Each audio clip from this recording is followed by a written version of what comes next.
નમસ્કાર, આપ જોઈ રહ્યા છો સંદેશ ન્યૂઝ. હું છું આપની સાથે કૃષ્ણા. એક દેશ એક વિધાન એક નિશાન, આ ભારતીય જનતા પાર્ટીનો નારો છે અને ભારતીય જનતા પાર્ટી વારંવાર તેનું પુનરાવર્તન કરતી રહે છે. અને આ જ નારા અંતર્ગત ઉત્તરાખંડ બાદ હવે ગુજરાતની સરકાર પણ એક મોટો ઐતિહાસિક નિર્ણય લેવા જઈ રહી છે અને એની તૈયારીઓ આજથી જ આરંભી દેવાય છે. યુસીસી યુનિફોર્મ સિવિલ કોડ સમાન નાગરિક સંહિતા એ લાગુ કરવા માટે આજે રાજ્ય સરકારે 5 સભ્યોની એક કમિટીની રચના કરી છે. જોકે આ એક એવો નિર્ણય છે, આ એક એવો મુદ્દો છે કે જેને લઈને વિવાદ પણ હંમેશા છેડાતો રહે છે, વિરોધ પણ થતો રહે છે અને એટલા માટે જ યુસીસી પર ચર્ચા કરવી પણ જરૂરી છે. સુપ્રીમ કોર્ટના નિવૃત્ત જજ રંજના દેસાઈની અધ્યક્ષતામાં આ કમિટીની રચના કરવામાં આવી છે અને આ કમિટી એ ડ્રાફ્ટ 45 દિવસમાં તૈયાર કરશે. 45 દિવસ બાદ આ ડ્રાફ્ટ, આ રિપોર્ટ સરકારને સોંપવામાં આવશે અને ત્યારબાદ સરકાર એમાં આપવામાં આવેલા સૂચનો, ભલામણોને આધારે યુસીસી લાગુ કરવા માટેની આગળની તૈયારી કરશે. પરંતુ અહીં એક વાત એ પણ નોંધવી રહી કે રંજના દેસાઈ ઉત્તરાખંડમાં જે યુસીસી લાગુ કરવામાં આવ્યો અને ત્યાં જે કમિટીની રચના કરવામાં આવી હતી એ પણ રંજના દેસાઈની અધ્યક્ષતામાં કરવામાં આવી હતી અને ગુજરાતમાં પણ રંજના દેસાઈની અધ્યક્ષતામાં આ કમિટી રચાઈ છે.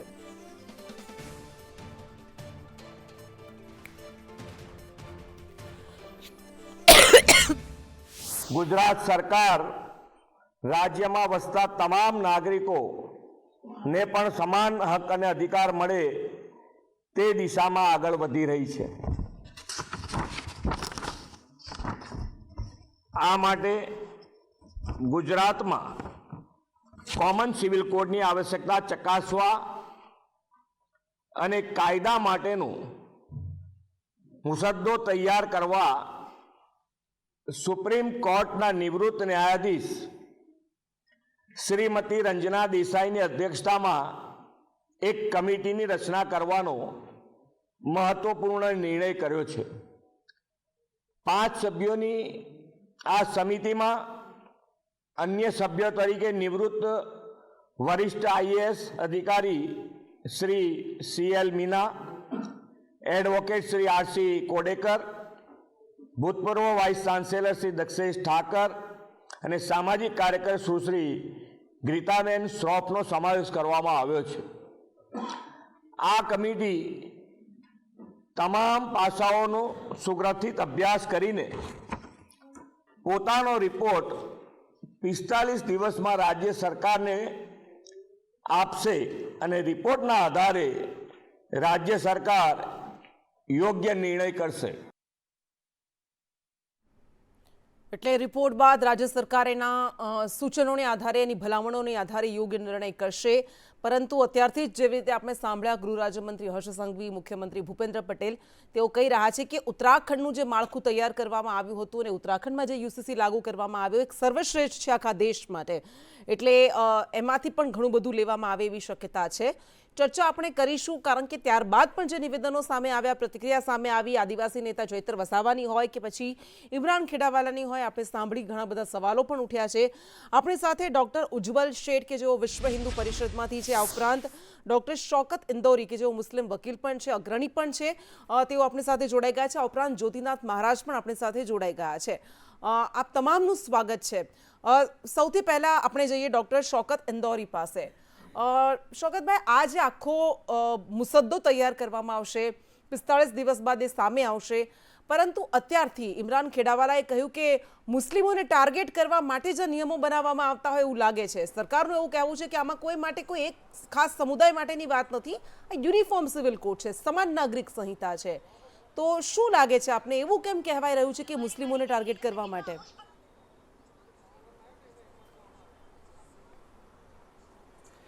બેઝિકલી આ જે કહેવામાં આવી રહ્યું છે એમાં તદ્દન હકીકત વાત છે કે આપણે જોઈએ કે વિવિધ સમાજ માટે, વિવિધ ધર્મો માટે જે છે મુસ્લિમ એટલે પર્સનલ લો આપેલા છે. બંધારણના દાયરામાં રહીને કાયદા આધીન જે છે મુસ્લિમ લો છે, હિન્દુ લો છે, ક્રિશ્ચન પર્સનલ લો છે, વિવિધ ધર્મો માટે આપેલા છે. હવે આમાં જે છે મુસ્લિમ જે પર્સનલ લો છે ને, ઇટ્સ અ વેરી યુનિક અને એમનું જે આખું પર્સનલ લો છે એ કુરાન અને જે સુન્નત કહેવાય, પૈગંબર સાહેબના જે આદેશ અને સૂચનો જે હતા તેને આધીન રહીને જે છે અને 1400 વર્ષથી એ જે નિયમો છે, કાયદાઓ છે પર્સનલ લોના, એના ઉપર મુસ્લિમો અમલ કરી રહ્યા છે અને પ્રલય સુધી આ અમલ જે છે એના ઉપર થતું રહેશે.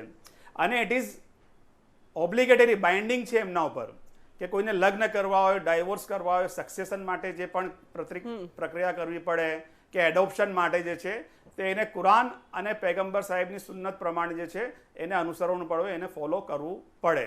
હવે આપણે જોઈએ છીએ કે બીજા જે ધર્મ છે અને સમાજના જે માનનારા લોકો છે એમના જે પર્સનલ લો જે છે એના માટે બી ઓલરેડી કોડ બનેલા છે અને એમાં આસ્થા માટે કોઈ બહુ મોટો પ્રશ્ન ઉપસ્થિત થતો નથી. મુસ્લિમોનું તો જે છે ને, જે ઈમાન જે કહેવાય, જે શ્રદ્ધા, એમની આસ્થા, એની સાથે ટકરાય. જો એ કુરાન અને સુન્નત, પૈગંબરની સુન્નતનો અમલ ના કરીએ, એને ફોલો ના કરે તો એ ઇસ્લામનો માનનારો નથી એવું કહેવામાં આવે, એવું ગણવામાં આવે. તો મુસ્લિમો જે ઇન્સિસ્ટ કરી રહ્યા છે કે આ જે ટાર્ગેટ છે યુનિફોર્મ સિવિલ કોડ, તો જે છે એ પાર્લામેન્ટે ઘડવાની પ્રક્રિયા છે, સ્ટેટને નથી, રાજ્યને નથી આપી યુનિફોર્મ સિવિલ કોડનું બિલ લાવવાની કે એના ઉપર કાયદો ઘડવાની જે સત્તા જે છે એ પાર્લામેન્ટને આપી છે. આર્ટિકલ 44 જે આપ જોશો તેમાં સ્ટેટ સિમ્પલી લખેલું છે કે ભાઈ પાર્લામેન્ટ જે છે એને એનેક્ટ કરશે. અને ક્યારે કરશે? જ્યારે ભારત એટલો સમૃદ્ધ થઈ જાય, એટલો વિકસિત થઈ જાય, દરેક નાગરિકના પ્રશ્નો જે છે આર્થિક, સામાજિક, શૈક્ષણિક રીતે એટલો બધો વિકાસ થઈ જાય, ત્યાર પછી જે છે જે નાગરિકોના જે પ્રશ્નો ઉપસ્થિત થાય તો એના માટે એક સમાન કોડ જે છે બનાવવામાં આવે એવી ગાઈડન્સ આપી છે. એવી કોઈ સમય મર્યાદા લખવામાં નથી આવી. Article 44 directive principles of state પોલિસીમાં રાજ્યનીતિના માર્ગદર્શક સિદ્ધાંતો છે. એમાં એવી કોઈ સમય મર્યાદા કે આવી કોઈ વાત નથી કરાઈ. પણ આમાં જે મૂળભૂત જે અધિકાર જે છે આર્ટિકલ 25, 26, 27, 28માં જે છે એમાં તો right to freedom of religion આપેલું છે. Right to freedom of religion પણ રાઇટ ટુ ઇક્વાલિટી, કે દરેક ધર્મમાં માનનારા લોકોને એમનું જે પર્સનલ, પણ આમાં તો આપણે યુનિફોર્મિટી, પણ આમાં પર્સનલ લો જે છે શોકત મુસ્લિમ ઇસ્લામ જે છે, ઓકે, આપણે આમાં યુનિફોર્મિટીની વાત માટે જે છે, યુનિફોર્મિટીની એટલે કે સમાન નાગરિક સંહિતા એ કોઈ પણ સમુદાય, કોઈ પણ ધર્મ માટે અલગ કેવી રીતે હોવું જોઈએ? કારણ કે આ એક મુદ્દો પણ છે કે જ્યાં સુધી સમાન નાગરિક સંહિતા નહીં હોય ત્યાં સુધી સમાન લૈંગિકતા પણ નહીં આવે, લૈંગિક સમાનતા પણ નહીં આવે. તો દરેક વ્યક્તિ એમ કહે છે કે અમારો ધર્મ આ કહે છે, અમારો સમુદાય આ કહે છે, અમારી રૂઢિ આ કહે છે, અમારી પરંપરા આ કહે છે. એ વિવિધતામાં એકતામાં છે. નહીં, પણ સૌથી ઊંચું તો બંધારણ હોય છે, કાયદો તો સમાન માટે લાગુ પડે ને બધા માટે. ઓકે, ઠીક છે. ત્યાં જો સાઉથની ભાષા જુદી, સાઉથનું કલ્ચર, ઈસ્ટનું કલ્ચર, વેસ્ટનું કલ્ચર, નોર્થનું કલ્ચર, એ બધું સંસ્કૃતિ બધાની અલગ છે. ભાષાઓ છે. પણ જ્યારે એ લગ્નની વાત આવે, ડિવોર્સની વાત આવે, વારસાઈની વાત આવે, દત્તક લેવાની વાત આવે, ત્યારે સંસ્કૃતિ નથી, એ કાયદો છે, એ રૂઢિ, એ પરંપરા નથી. એ બધા કાયદા અને નિયમો દરેક જ્ઞાતિના કેમ આમાં આદિવાસીને કેમ બાદ રાખવામાં આવે છે? એ એક સવાલ છે જેના પર બિલકુલ ચર્ચા કરી શકાય, બિલકુલ કરી શકાય. પણ એનો અર્થ એ નથી કે દરેક વ્યક્તિ પોતપોતાના એમને જે છે એ બાદ રાખવામાં આવી રહ્યો છે. ઠીક છે, ઓકે, આપનો પક્ષ આપણે ચર્ચા કરીશું. ઇટ ઇઝ અગેન્સ્ટ ધ મુસ્લિમ અને મુસ્લિમ વિરોધી નીતિ જે છે અને રાજનીતિક ફેરવવા માટે છે. ઓકે, ઠીક છે. એટલે આ જેમ હંમેશા કહેવામાં આવતો હોય, વિરોધ કરવામાં આવતો હોય કે આ મુસ્લિમ વિરોધી એજન્ડા જે ભારતીય જનતા પાર્ટીનો આ આરોપ વિપક્ષ દ્વારા લગાવવામાં આવતા રહે છે, એઆઈએમઆઈએમના અસદુદ્દીન ઓવૈસીને પણ તમે સાંભળ્યા હશે અને આ જ પક્ષ મૂકવામાં આવતો રહે છે. ડૉક્ટર ઉજ્જવલ શેઠ અને માફ કરશો આપણી સાથે ડૉક્ટર દક્ષેશ ઠાકર પણ જોડાયેલા છે કે જેઓ યુસીસી કમિટીના ખુદ સભ્ય છે. દક્ષેશભાઈ, સ્વાગત છે આપનું સંદેશમાં. સૌથી મોટી જે ચિંતાઓ છે માઇનોરિટીની, ખાસ કરીને મુસ્લિમોની, એમની એ ચિંતાઓ છે કે આમાં અમને ટાર્ગેટ કરવા માટે, અમારી રૂઢિ કે પરંપરા પ્રમાણે જે લગ્નના, છૂટાછેડાના, ડાયવોર્સના કે વારસાઈના હક હતા અમને મળેલા, એને નાબૂદ કરવા માટે, માત્ર અમને ટાર્ગેટ કરવા માટે જ આ યુસીસી લાગુ કરવામાં આવી રહ્યું છે. આપ કમિટીના સભ્યો છો, તો કેવી રીતે એ ચિંતાઓ દૂર કરવાનો પ્રયાસ થશે?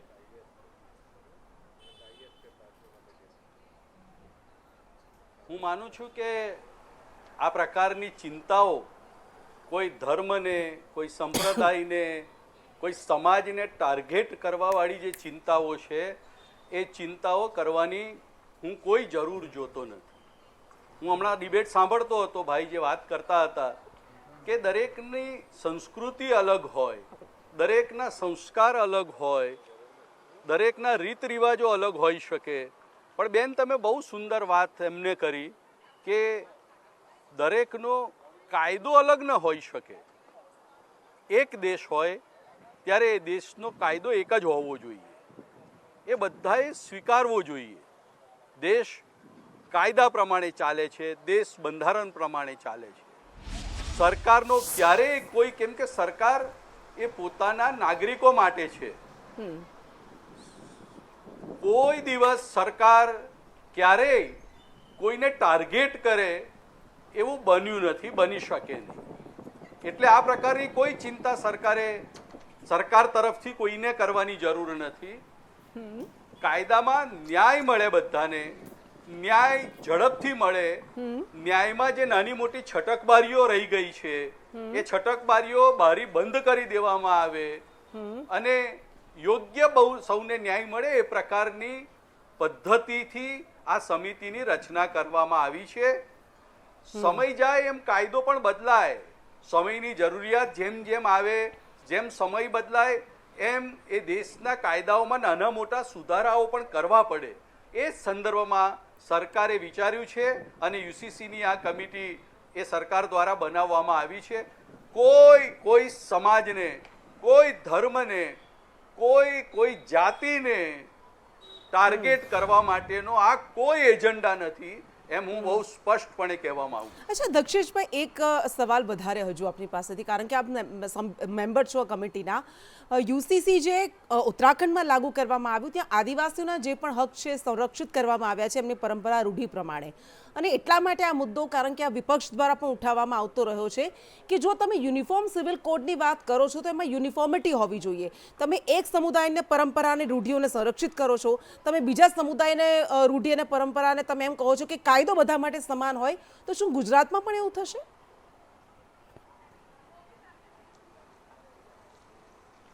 હા, કાયદો બધા માટે સમાન હશે. યુસીસીની આ સમિતિ જે નીમવામાં આવી છે એ સમિતિના સૌ સભ્યો એ બાબતમાં ચિંતા કરશે, એ બાબતમાં ચર્ચા કરશે અને કોઈને અન્યાય ન થાય, કોઈ ટાર્ગેટ ન થાય, સૌને સમાન ન્યાય મળે અને ઝડપી ન્યાય મળે એ દિશામાં આ કમિટી કામ કરીને પોતાનો રિપોર્ટ સરકારને સોંપશે એવી હું ખાતરી આપું છું. ઓકે, આપણી સાથે અનવર હુસેન અને જ્યોતિનાથ મહારાજ પણ જોડાયેલા છે, પણ દિવ્યા અમારા સંવાદદાતા કે જેઓ યુવાનો સાથે જોડાયેલા છે, એમણે યુવાનો સાથે વાતચીત પણ કરી છે. શું વાતચીત કરીએ સાંભળીએ.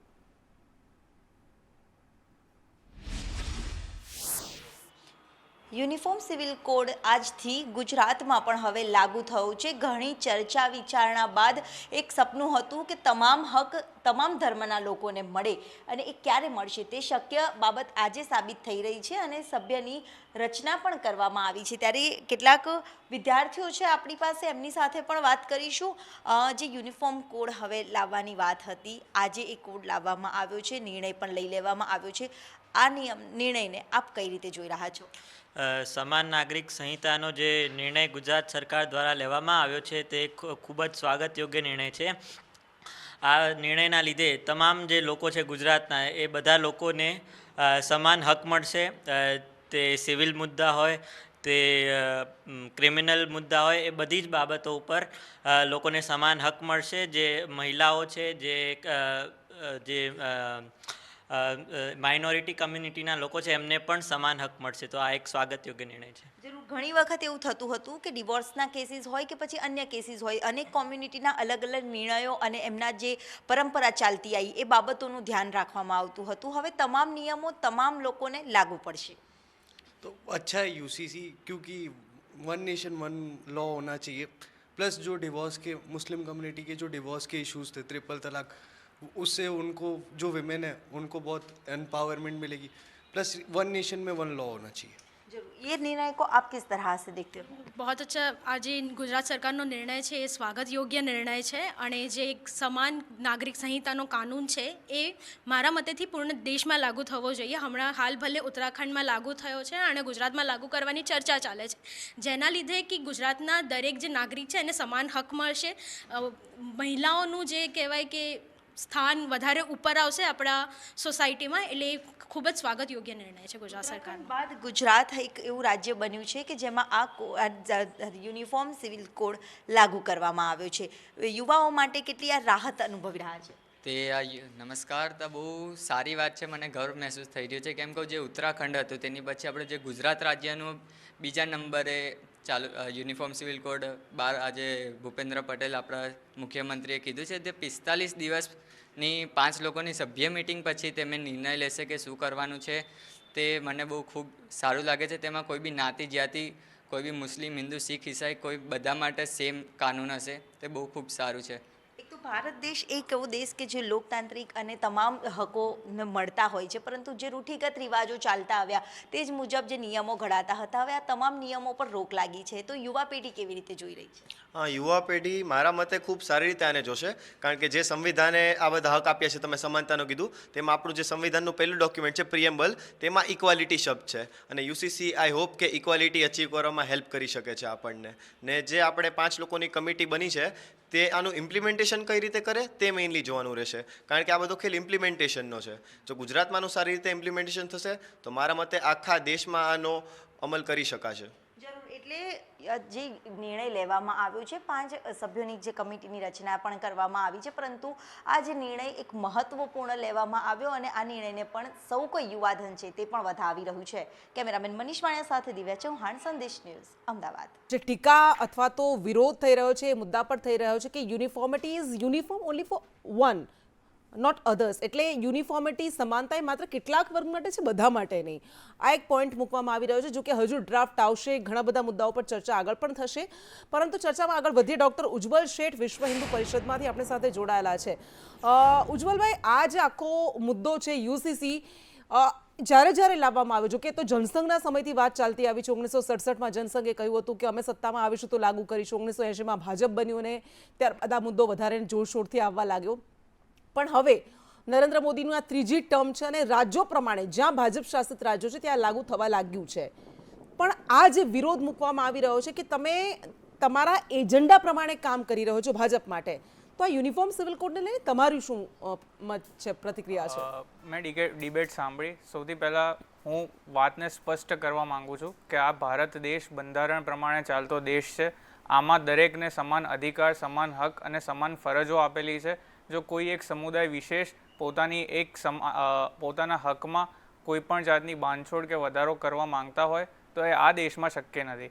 તમારી બીજી વાતનો જવાબ આપું કે જે પ્રમાણે શૌકતભાઈએ કીધું કે આ સુન્નત કે આ એમના ફરજનો એક પાર્ટ છે, તો જ્યારે ક્રિમિનલ કોડ આવે ત્યારે ભારતીય ન્યાય સંહિતા પ્રમાણે તમારે સજા ભોગવવાની, અને જ્યારે સિવિલ કોડ આવે, જ્યારે પોતાના ફાયદાની વાત આવે ત્યારે તમારે તમારો પર્સનલ લો બોર્ડ જોઈએ. શરિયા પ્રમાણે તો ચોરી કરવાને પણ હાથ કાપવાની સજા છે.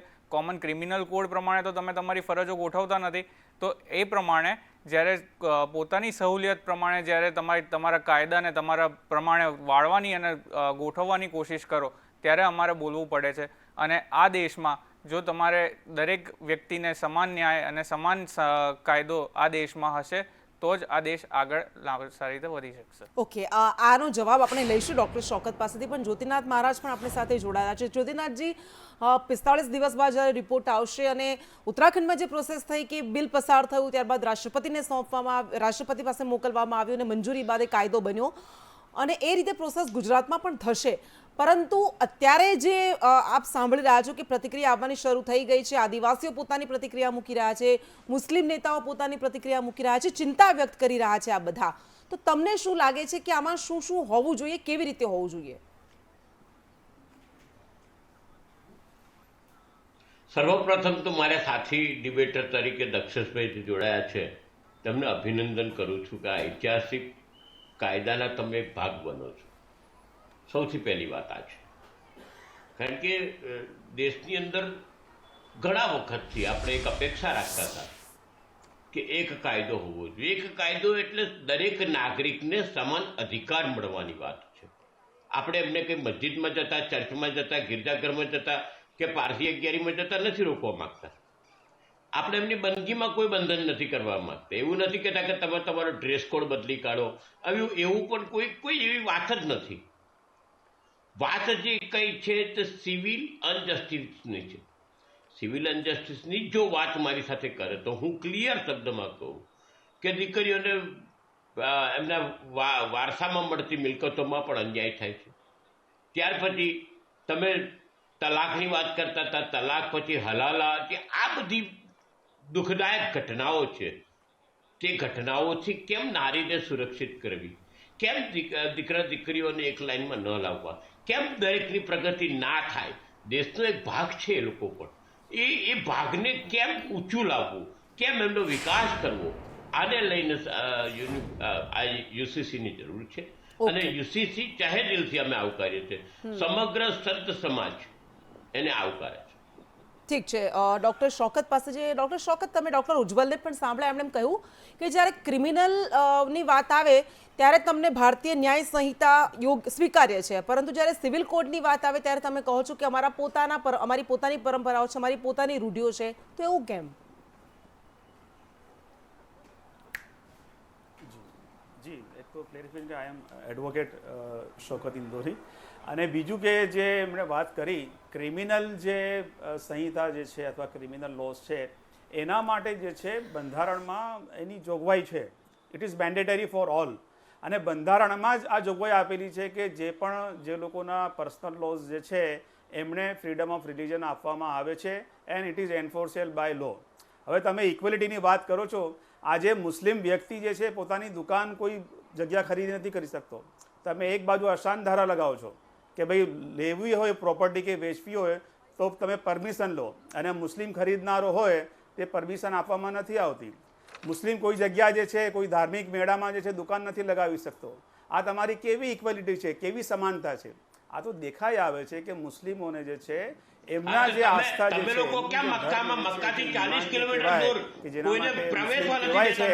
એના ઉપર જે છે અમલ ના કરે, એમને દૂર કરવા માટે આવે છે.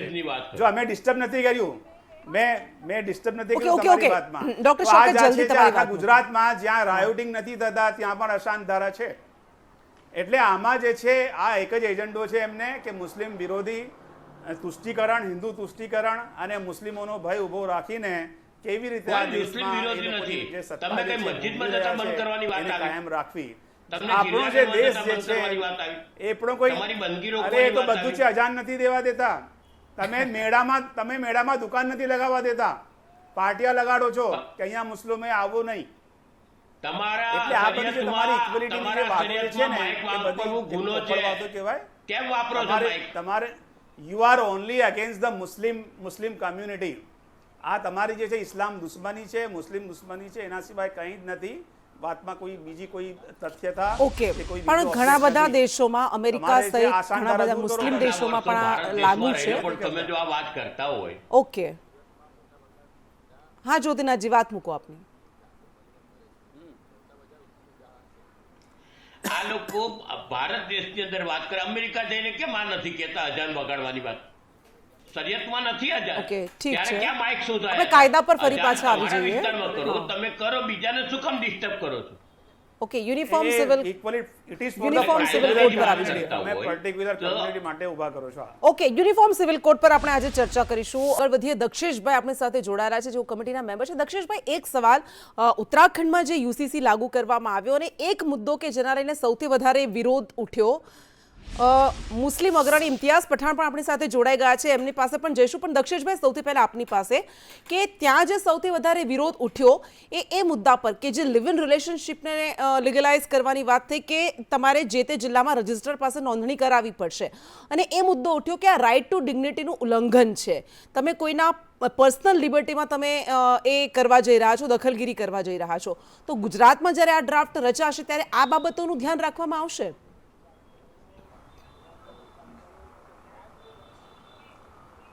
ચોક્કસ બેન, આ બધી જ બાબતોની બહુ ઝીણવટપૂર્વક ધ્યાન રાખવામાં આવશે. કોઈએ કાલ્પનિક ભયથી ડરવાની જરૂર નથી. જે કંઈ વાતો છે કાલ્પનિક વાતો છે, એનાથી ડરવાની જરૂર નથી. ખાલી કાયદો જે સ્વીકારતો નથી એ સિવાયના માણસોએ ડરવાની જરૂર છે. બાકી જે કાયદાનો સ્વીકાર કરે છે, દેશના સંવિધાનને સ્વીકારે છે, એ માણસોએ કોઈ જ પ્રકારનો ભય રાખવાની જરૂર નથી. આ બહુ સ્પષ્ટ વાત છે અને કમિટી એ બાબતનું પૂરેપૂરું ધ્યાન રાખશે. બેન, મારે કહેવું જોઈએ કે અગાઉ શાહબાનો કેસ બન્યો હતો અને શાહબાનો કેસ વખતે સુપ્રીમ કોર્ટે એક માર્ગદર્શન આપ્યું હતું કે આ પ્રકારના જે કંઈ કેસો હોય એ કેસોમાં જે વિસંગતતાઓ રહેલી છે એ વિસંગતતાઓને તાત્કાલિક દૂર કરવામાં આવે. તમે જોજો બેન, ભારતીય બંધારણમાં પણ બંધારણ સભાએ માર્ગદર્શક સિદ્ધાંતોમાં આ પ્રકારનો કાયદો બનાવવાની વાત કરેલી છે. વિદ્વાનો જો એનો અભ્યાસ કરશે તો આ બાબતની ખબર પડશે. એટલે કોઈ ડર વગર એક દેશ એક ઝંડો, આ કોઈ એજન્ડાની વાત નથી, આ ઝંડાની વાત છે. દેશનો ઝંડો ઉન્નત લહેરાય, વિશ્વમાં એનું નામ થાય, એ ઝંડાની વાત છે. આ કમિટી કોઈ એજન્ડા માટે નથી. એટલી મારી સ્પષ્ટતા છે. ઠીક છે, આપણી સાથે શાહીન મલિક કે જેઓ વકીલ છે અને ઇમ્તિયાઝ પઠાણ પણ જોડાયેલા છે. શાહીન પાસે આપણે પહેલા જઈએ. શાહીન, જ્યારે આ મુદ્દો મૂકવામાં આવ્યો, ભારતીય જનતા પાર્ટીનું એવું કહેવું હતું કે સમાન નાગરિક સંહિતા વગર લૈંગિક સમાનતા શક્ય નથી, કારણ કે બહુપત્નીત્વ એ સૌથી વધારે નુકસાન અથવા તો સૌથી વધારે એ મહિલાઓની ગરિમાને ઠેસ પહોંચાડે છે અને આ મુદ્દો મુકાયો હતો. હવે જ્યારે યુનિફોર્મ સિવિલ કોડની વાત થઈ રહી છે તો તમારું શું માનવું છે કે એ મુસ્લિમ મહિલાઓ કે પછી ઓવરઓલ બધી જ મહિલાઓ માટે યોગ્ય રહેશે અથવા તો શું થવું જોઈએ એમાં?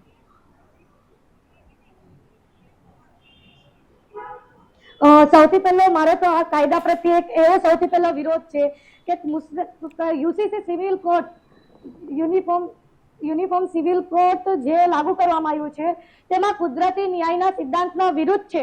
એમાં એક પણ મુસ્લિમ માઇનોરિટી સમાજના વ્યક્તિને એડ નથી કરવામાં આવ્યું છે. બીજી વસ્તુ કે ઉત્તરાખંડની અંદર જે કાયદો લાગુ કરવામાં આવ્યો છે તો તેની અંદર યુસીસીમાં આદિવાસી સમાજને બાકાત કરવામાં આવ્યું છે. તો શું આદિવાસી સમાજ ભારતીય નાગરિક નથી? એ બીજા દેશના નાગરિક છે? તો આ અમારું સૌથી પહેલું છે કે જ્યારે યુનિફોર્મ સિવિલ કોડની અંદર જે સમાન નાગરિકતા સંહિતા છે એ નાગરિકતાને ઇન્ક્લુડ નથી કરતું, તો ત્યારે કઈ રીતે એને યુસીસી કહી શકાય?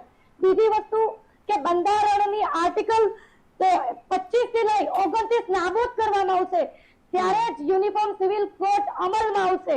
બીજી વસ્તુ બહુપત્નીત્વની વાત થાય તો ઓલરેડી લિવ ઇન રિલેશનશિપ થી બહુપત્નીત્વનો કોન્સેપ્ટ પૂરો થાય છે અને live in relationship 1885 Hindu marriage એક્ટને નુકસાન કરી રહ્યો છે અને લિવ ઇન રિલેશનશિપ ભારતીય સંસ્કૃતિના લગ્ન અધિનિયમન છે એને પણ ઠેસ પહોંચાડી રહ્યો છે. એ ડાયરેક્ટ કે ઇનડાયરેક્ટ રીતે જ્યારે જૂના આઈપીસી મુજબ જ્યારે કે એક કલમ નાબૂદ કરવામાં આવી અને લિવ ઇન રિલેશનશિપને એક્સેપ્ટ કરવામાં આવ્યું ત્યારે બહુપત્નીત્વનો મુદ્દો રહેતો જ નથી. લિવ ઇન રિલેશનશિપ અને બહુપત્નીત્વને શું તમે કોમ્પ્લિકેટ કરી રહ્યા છો? લિવ ઇન રિલેશનશિપ બહુપત્નીત્વ બંને અલગ અલગ વસ્તુ છે ને. લિવ ઇન રિલેશનશિપમાં બંને કુંવારા યુગલ છે જે સાથે રહે છે લગ્ન વગર મંજૂરીથી. બહુપત્નીત્વ વસ્તુ અલગ છે. લિવ ઇન રિલેશનશિપ, મારી વાત સાંભળો, તમે બહુપત્નીત્વની અંદર જે કાયદા પ્રમાણે છે, મુસ્લિમ પર્સનલ લો પ્રમાણે 4 પત્નીઓનો અધિકાર છે, તેમાં તે લોકોને વારસા હકથી લઈને તમામ અધિકારો મળે છે.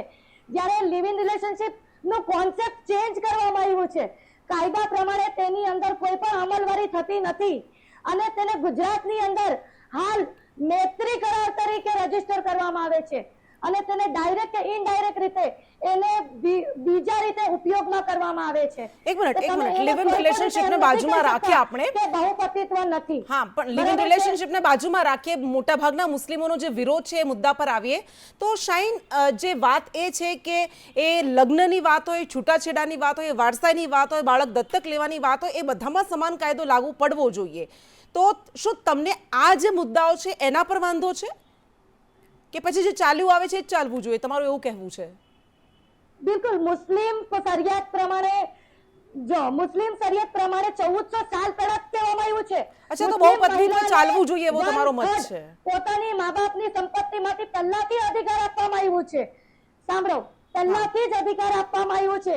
જ્યારે હિન્દુઓની અંદર કોઈ પણ સંપ્રદાય કે ગ્રંથમાં હિન્દુ મહિલાને પોતાની સંપત્તિમાંથી અધિકાર આપવામાં આવ્યું નથી, પરંતુ 1928 ની અંદર કોંગ્રેસ ગવર્મેન્ટે એમને 50% નો અધિકાર આપ્યો છે. એ પહેલા હિન્દુ મહિલાઓને કોઈ પણ જગ્યાએ સંપત્તિનો અધિકાર આપવામાં આવ્યો નથી. ત્યારે મુસ્લિમ મહિલાઓને પહેલાથી જ 1400 સાલ પહેલાથી જ 1/3 એટલે કે પોતાની પ્રોપર્ટીમાંથી 1/3 અધિકાર આપવામાં આવે જ છે અને હજુ પણ આપવામાં આવે છે. એ પહેલાથી જ મારો સવાલ એ હતો કે બહુપત્નીત્વ એ તમને મંજૂર છે? સંવિધાનની વાત રહી તો મુસ્લિમ પર્સનલ લોની વિષય છે, એ વસ્તુ જ નથી. મુસ્લિમ પર્સનલ લોમાં ઓલરેડી જોગવાઈ છે. યુનિફોર્મ સિવિલ કોડ એ ફક્ત ને ફક્ત એક હિન્દુ એક મિનિટ મારો સવાલ જે છે એનો જવાબ નથી મળી રહ્યો.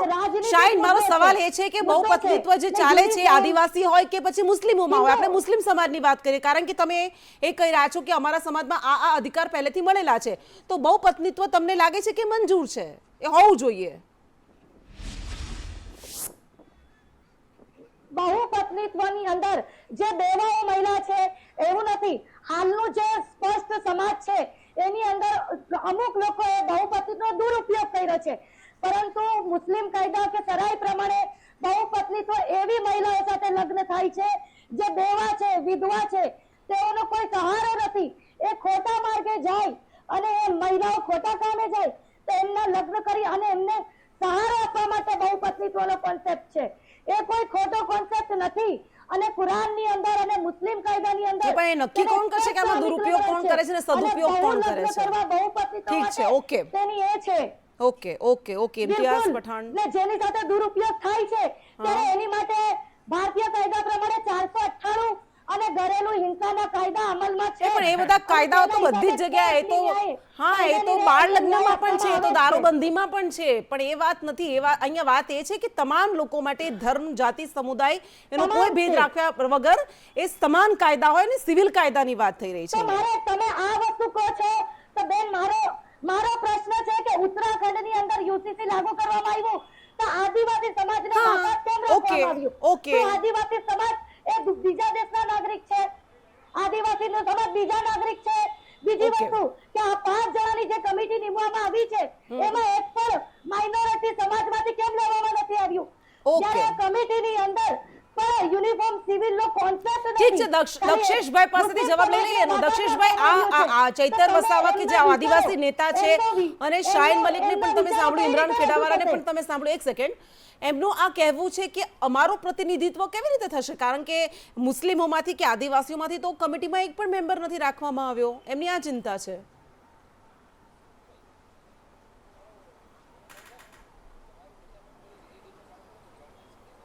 દક્ષેશભાઈ,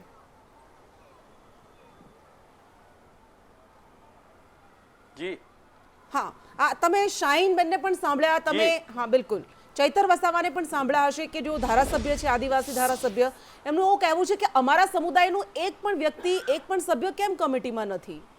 એમની ચિંતા છે કે અમારું કોઈ પ્રતિનિધિત્વ અથવા અમારો અવાજ નહીં સંભળાય. જો કમિટીના કોઈ સભ્યની જેની નિયુક્તિ થઈ છે એવા સમિતિના કોઈ પણ સભ્યને કોઈ એક સંપ્રદાય સાથે જોડી દેવા, આના છે આના નથી, એ બાબતને હું યોગ્ય નથી ગણતો. બહુ તટસ્થ રીતે જે લોકોએ કામ કર્યું છે એવા જ સભ્યો આ સમિતિમાં સરકારે જોઈ વિચારીને મૂક્યા છે. એટલે કયો સંપ્રદાય તો કેટલા બધા છે, ધર્મો કેટલા બધા છે, સ્વાભાવિક રીતે બધા ધર્મોના લોકોને આમાં સમાવેશ કરવાનું શક્ય નથી. પણ જે દરેક ધર્મને માને છે, જે દરેક સંપ્રદાયને માને છે, જે દરેક સંસ્કાર અને સંસ્કૃતિને માને છે, એવા લોકો આ સમિતિમાં છે. ઓકે, ઠીક છે. ઇમ્તિયાઝ પઠાણ પાસે આપણે જઈએ. ઇમ્તિયાઝભાઈ, હજુ તો ડ્રાફ્ટ રજૂ થશે, બનશે, 45 દિવસ પછી એ સામે આવશે, પણ પહેલેથી જ મુસ્લિમ સમુદાયના તમામ લોકો કહી રહ્યા છે કે આ મુસ્લિમ વિરોધી છે, તો એવું કેમ લાગે છે તમને? સમજવાનું એ છે કે યુસીસી યુનિફોર્મ સિવિલ કોડ, આની આજે બપોરે 12 વાગે સરકારે પ્રેસ કોન્ફરન્સ કરી અને એ પીસી બાદ જે ચર્ચાઓ ચાલુ થઈ, આમાં વાત આ કાનૂનની શેની છે કે ભાઈ તમામ દેશના નાગરિકોના જે હકો છે, અધિકારો છે, એને સમાનતા મળે અને એ જળવાઈ રહે. વાત આ છે. હવે આની અંદર સીધી ચર્ચા ચાલુ થઈ ગઈ હિન્દુ મુસ્લિમની. પહેલી વાત એ છે કે સુપ્રીમ કોર્ટના ચીફ જસ્ટિસ રંજનબેન દેસાઈના અધ્યક્ષસ્થાને એક 5 લોકોની જે કમિટી બનાવવામાં આવી, તો આ દેશની અંદર ખાલી મુસ્લિમ પર્સનલ લો બોર્ડ જ નથી, મુસ્લિમોનો જ પર્સનલ એક કાયદો નથી. અને આમાં હજી થોડું ઊંડાણપૂર્વક સમજો તમે તો આ જે બાબતો છે એ જે તે સમયે અલગ અલગ ધર્મના અલગ અલગ ધર્મગુરુઓએ અનુભવી લોકો દ્વારા લોકો ડિસિપ્લિનમાં પોતાની લાઈફને જીવી શકે અથવા તો એ સુખી સંપન્ન જીવન જીવી શકે એના માટે જે તે સમયે આ કાયદાનું રચના કરવામાં આવી છે. એ સમયના એ લો છે. અને આ જે બાબત છે એમાં ફોજદારી અને જે આ લગ્ન ને ઘરેલું હિંસાના મામલા છે, દત્તક લેવાના મામલા છે, એની અંદર ક્યાંક ને ક્યાંક આ ઉપયોગ થાય છે. હવે આ જે ઉપયોગ છે ખાલી મુસ્લિમો નથી કરતા, અને બારીકાઈથી સમજો. તમે જો દરિયાપટ્ટી વિસ્તારની અંદર જાઓ તો ત્યાં માછીમાર સમાજના સમાજો છે, કાયદેસર એ લોકોના ત્યાં સમાજોની અંદર સજા પણ આપવામાં આવે છે. અને મોટા ભાગના જે એવા લોકો કે સામાજિક રીતે જે થોડા પાછળ છે, આર્થિક રીતે પાછળ છે, તો એ લોકો ક્યાંક ને ક્યાંક આ પ્રકારનો કોઈ એમનો ઘરેલું પ્રશ્ન બનતો હોય જે એમને ટચ કરતો હોય તો એમના સમાજના આગેવાનો, ધાર્મિક આગેવાનો, સામાજિક આગેવાનો પાસે જતા હોય જ્યાં એની લાગણી જોડાયેલી છે. હવે આ માલધારી સમાજમાં પણ છે, આ માછીમાર સમાજમાં પણ છે, આ મુસ્લિમ સમાજમાં પણ છે, આ ખ્રિસ્તી સમાજનો પણ અલગ લો છે, ગોવાની અંદર એક અલગ લો છે. હવે વાત છે યુસીસીની, યુનિફોર્મ સિવિલ કોડની પૂરા દેશમાં લાગુ કરવાની. તો સૌથી પહેલા સ્ટાર્ટિંગમાં જયારે ઉત્તરાખંડે આને લાગુ કર્યું તો સમજો તમે અહીંયા ભારતીય જનતા પાર્ટીની સરકાર છે. હવે દેશમાં પણ ભારતીય જનતા પાર્ટીની સરકાર છે અને દેશના ગૃહમંત્રી એક સભાની અંદર એવું કહે છે કે ભાઈ આના આદિવાસીઓને તો આને કોઈ એમાં અસર નહીં કરવામાં આવે. તો આ તો ક્યાંક વહાલા દોલા નીતિ થઈ. આ તો એવી જ વાત થઈ કે જેવી રીતે અશાંત ધારો છે એ અશાંત ધારોને કહેવામાં એ આવે કે ભાઈ આ અમે છે તો કાયદો વ્યવસ્થાની જાળવણી માટે કરીએ છીએ, પણ હકીકતે ક્યાંક ને ક્યાંક એક સમુદાયને એના મુખ્ય પ્રવાહમાંથી દૂર કરવા માટેનો એક પ્રયત્ન છે. હવે આની અંદર કરવું શું જોઈએ? દેશના વિકાસની જો વાત હોય, તમામના સમાજ નાગરિક અધિકારોની વાત હોય તો મુસ્લિમ સમાજ એમાં પાછળ હોય, મુસ્લિમ સમાજ એમાં સમર્થન હોય જ. પણ સમજો આને કે ભાઈ દરેક બાબતોને લઈને તમામ ધર્મની સંસ્કૃતિ છે એ જળવાઈ રહેવી જોઈએ. તમામ ધર્મના લોકો, જે સમુદાયના લોકો છે, આ કમિટીને 11 ની બનાવો, 21 ની બનાવો, 51 ની બનાવો, પણ દરેક સમુદાયના લોકો જે આની અંદર વિરોધ કરી રહ્યા છે એ વિરોધ એના માટે થઈ રહ્યો છે કે આ હાથીના દાંત દેખાડવાના જુદા છે, ચાવવાના જુદા છે. યુનિફોર્મ સિવિલ કોડની વાત સમાનતાની છે, પણ બને થાય છે એવું કે આને આખી વાતને હિન્દુ મુસ્લિમ લઘુમતી બહુમતી ઉપર લઈ ગયા. હકીકતે સમજો કે પર્સનલ લો ખાલી એક મુસ્લિમોનો જ નથી, અલગ અલગ સમુદાયનો ગોવાની અંદર એનો પર્સનલ ચાલે છે. પછી યુએચએ છે, હિન્દુઓનો પર્સનલ કાયદો છે. આની જ અંદર કહેવામાં આવ્યું કે HUF ને કઈ લેવા દેવા નથી આની અંદર, તો હિન્દુઓના કાયદાઓને કઈ ફેરફાર નહીં પડે, આદિવાસીઓના પાસે ઓછો છે. હા, એટલે ઘણા બધા મુદ્દા, ઘણી બધી વાતો છે, ઘણા બધા પાસા છે. કમિટીના સભ્યોએ જે પ્રતિક્રિયા આપી છે આખા મુદ્દા પર એ સાંભળી લઈએ. જેમાં સુપ્રીમ કોર્ટના નિવૃત્ત ન્યાયાધીશ આદરણીય રંજનબેન દેસાઈની અધ્યક્ષતામાં એક સમિતિ બનાવવામાં આવી છે. મેરેજ, ડાયવોર્સ, મેન્ટેનન્સ, બાળકોને દત્તક લેવા એટલે કે એડોપ્શન અને વારસાઈ, આવી બાબતોમાં જુદા જુદા 6 પર્સનલ કાયદાઓ લાગુ પડેલા છે. પણ આ કાયદાઓમાં ખાસ કરીને મહિલાઓને, સ્ત્રીઓને, બહેનો, દીકરીઓને અન્યાય થતો હોય તેવું લાગ્યું છે. આ અગાઉ સુપ્રીમ કોર્ટે પણ શાહબાનુ વગેરે કેસમાં સરકારને સૂચન કર્યું હતું કે આ પ્રકારના કેસોમાં જે વિસંગતતાઓ હોય તે વિસંગતતાઓને દૂર કરવી જોઈએ. દરેક ભારતીય માટે સમાન કાયદો હોય તો એના ફાયદા અનેક રહે. 30 વર્ષમાં ઘણી વખત મેં જોયું કે મહિલા અને બાળકો માટે જે ન્યાય મેળવવા માટેની દોડ અમે લગાવતા તેમાં ઘણી બધી મુશ્કેલીઓ ફક્ત અમને જ નહીં પણ એ મહિલા અને બાળક અને એના પરિવારને પણ પડતી હતી. અને ચોક્કસ જ એનું નિરાકરણ હવે આ યુસીસી દ્વારા લાવી શકાશે એવું હું માનું છું અને હું મારાથી બનતા બધા પ્રયત્ન જરૂરથી કરીશ.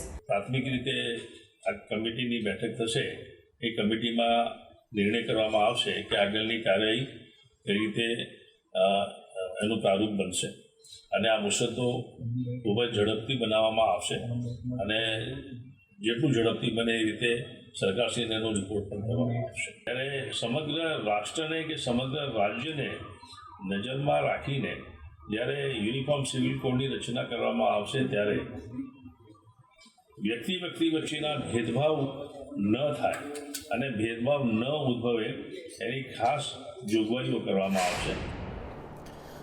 એટલે આપણી પાસે સમય ઓછો રહ્યો છે. ક્વિક રિપ્લાય, આપણે લાસ્ટ રિપ્લાય લઈશું. ઉજ્જવલભાઈ, યુનિફોર્મ સિવિલ કોડથી કોઈ પણ ધર્મ, કોઈ પણ સમાજ કે કોઈ પણ દેશના નાગરિકને વાંધો ના હોવો જોઈએ. તે દરેક નાગરિકને સમાન અધિકાર આપે છે. ફક્ત ને ફક્ત જે લોકો હમ 5 હમારે 50થી દેશને ગઝવાએ હિંદ તરફ લઈ જવા માંગે છે, એમની માનસિકતામાં મોટું ગાબડું પડ્યું છે, એમના મગજને ઠેસ પહોંચી છે. તેના કારણે થઈ અને બીજી બધી વાતો તરફ આ ધ્યાન માર્ગને દોરી અને એનો વિરોધ કરવામાં આવે છે. દૂર રહેવું જોઈએ. ઠીક છે જ્યોતિર્નાથજી. એક મિનિટ. ઓકે, હા શાહીન. યુનિફોર્મ સિવિલ કોડ એક સેકન્ડ શાહીન, આવું છું આપની પાસે. આ 2019 થી શાહીન, આવું છું આપની પાસે. 10 સેકન્ડમાં બધાના રિપ્લાય લેવાના છે. આવું છું આપની પાસે.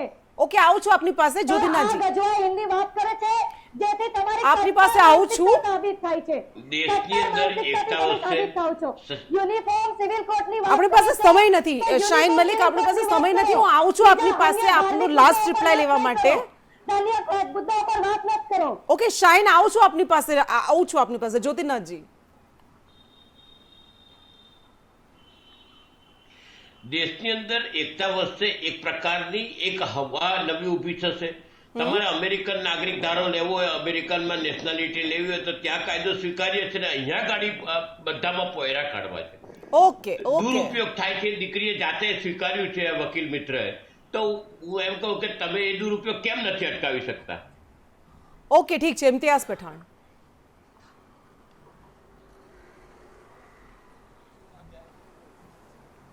હોવું જોઈએ અને આ રિપોર્ટ પર તૈયાર થવો જોઈએ. અને બીજી એક વાત એ છે કે જે મુસ્લિમ સમુદાય સિવાયના જેટલા પણ લોકો આ બિલનું સમર્થન કરે છે, મુસ્લિમ સમુદાય પણ સમર્થન કરે જ છે, પણ એ લોકો સાથે વાંધો એ છે કે વાત હોય છે કાનૂન બનાવવાની, વાત હોય છે સમાન અધિકારો. ત્યાં ગજવાએ હિંદ આવી જાય. ક્યાંથી આ ગજવાએ હિંદ શબ્દ શું છે? ગજવાએ હિંદ ની ખરેખર મીડિયા તપાસ કરવી જોઈએ. ગજવાએ હિંદ કેટલા વર્ષમાં ક્યાં થયો વળી?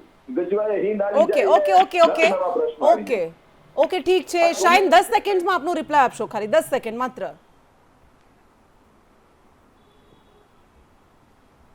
યુનિફોર્મ સિવિલ કોડની અંદર મારે એક જ રજૂઆત છે કે આ 5 જણાની વાત કરવામાં આવી છે. જ્યારે યુનિફોર્મ સિવિલ કોડની વાત થાય છે તો તેમાં સ્વતંત્ર તમામ ધર્મ સમાજના લોકોને લેવું જોઈએ. ઓકે, ઠીક છે. ઓકે, આપ તમામ અમારી સાથે જોડાયા. આપનો ખૂબ ખૂબ આભાર. અને આ મુદ્દો ખૂબ પેચીદો છે, ખૂબ સંવેદનશીલ છે. એક તરફ લૈંગિક સમાનતા અને સમાનતાની વાત છે, બીજી બાજુ ધાર્મિક સ્વતંત્રતા અને રાજકીય વિવાદોની વાત છે. પરંતુ આ એવો મુદ્દો છે કે જેમાં તમામ પક્ષોને ધાર્મિક, સામાજિક રીતે એમની સાથે સહમતિ સધાવી જોઈએ, એમની સાથે ચર્ચા થવી જોઈએ મુક્તપણે, અને ત્યારબાદ કોઈ નિષ્કર્ષ પર આવવું જોઈએ. નમસ્કાર.